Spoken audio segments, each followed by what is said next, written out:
Say my name. What is up, guys? Your friendly neighborhood Jax here, and today I just wanted to talk to you guys about something I was having a discussion with my friend Martin about a few months ago, and we actually got back into it again.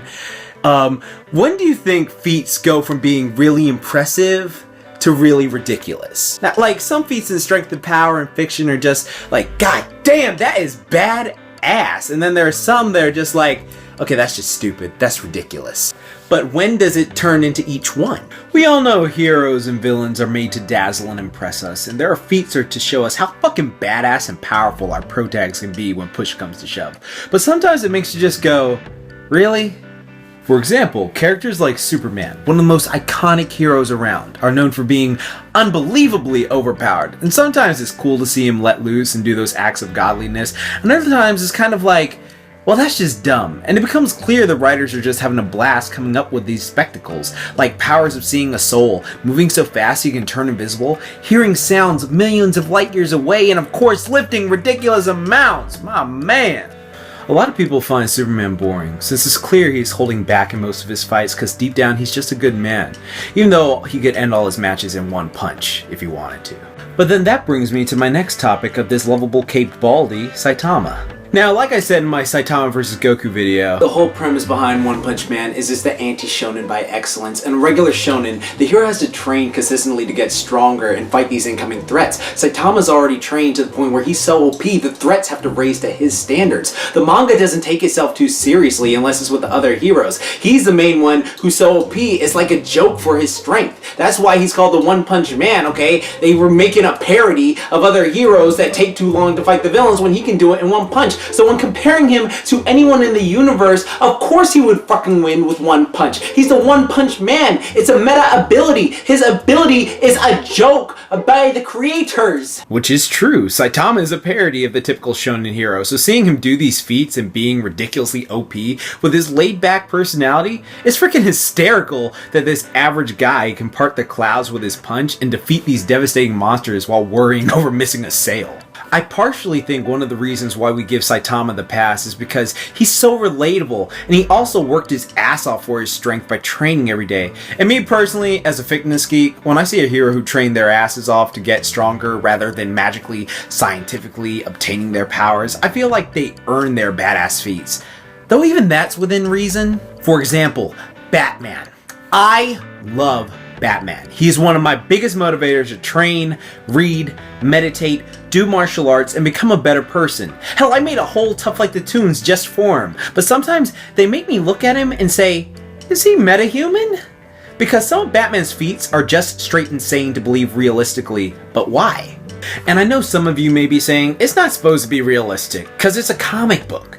And that is true, but the thing about Batman is the fact he is the mortal man among gods. We're supposed to believe that this is us, the average human living through Batman after years of training and studying, but certain things like earning 12 master's degrees, fully mastering 127 martial arts, and becoming the ultimate physical specimen by age 25, even if you are a prodigy, you should look how he did in Batman Beyond by the time he mastered all those.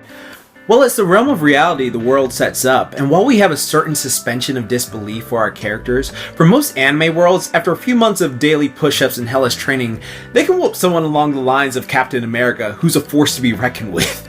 It seems in the East, lots of their shows have an emphasis on physical training to get stronger, while more Western animation focuses on crazy circumstances leading to super abilities. So while it's believable in One Piece's anime world that humans can train so hard they can match Devil Fruit users, in a world that is really pushing that this guy is just an incredibly talented human with no augmentations besides physical training, that's really pushing it. But now let's talk about my personal favorite anime series since childhood, Dragon Ball Z. Dragon Ball's feats started off pretty freaking sweet. I remember seeing Vegeta blow up a planet on Cartoon Network with 2 fingers, and I was absolutely amazed. But DBZ kind of shot itself in the foot when introducing casual planet busting so early on. Goku can shake the entire Earth when transforming into Super Saiyan 3 and punch with 40 tons effortlessly. But Akira Toriyama has gone on record saying there are many times he had forgotten how powerful he made the characters. There are times the characters are running like they're jogging when they should be there in a flash. In Dragon Ball, they could move faster than the speed of light at the first tournament. A great example of this inconsistency is Trunks flying to Bulma's house from Kami's Lookout in the Buu Saga to get the Dragon Radar from her parents. Trunks is a goddamn Super Saiyan who can move faster than the speed of light. It really should not have taken him that long to get to that house with his speed, and it's not like Buu could sense him yet. Another great one was all the Z Fighters trying to get in Dr. Gero's lab, but none of them could break down the steel door, but they showed strength that outclasses steel doors earlier on. But I guess it really was writer's convenience, as well as we get to see Super Saiyan 3 for the first time. But basically, when you set the scale so high with things like planet destruction, you've already made your characters powerful almost beyond grasping.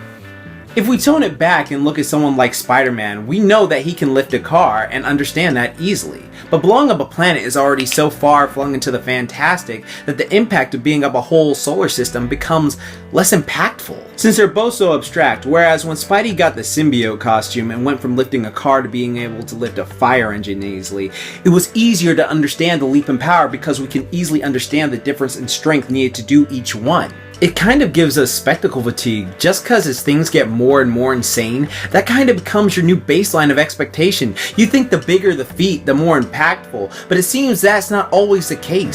So guys, have there ever been any feats that you've seen that made you go, God damn, that was impressive, or that's just stupid, that's just completely idiotic, why would that even happen? If you have, link them below. And be sure to like the video if you really enjoyed it. Anyways guys, keep calm and booyah on, and don't forget, moments high.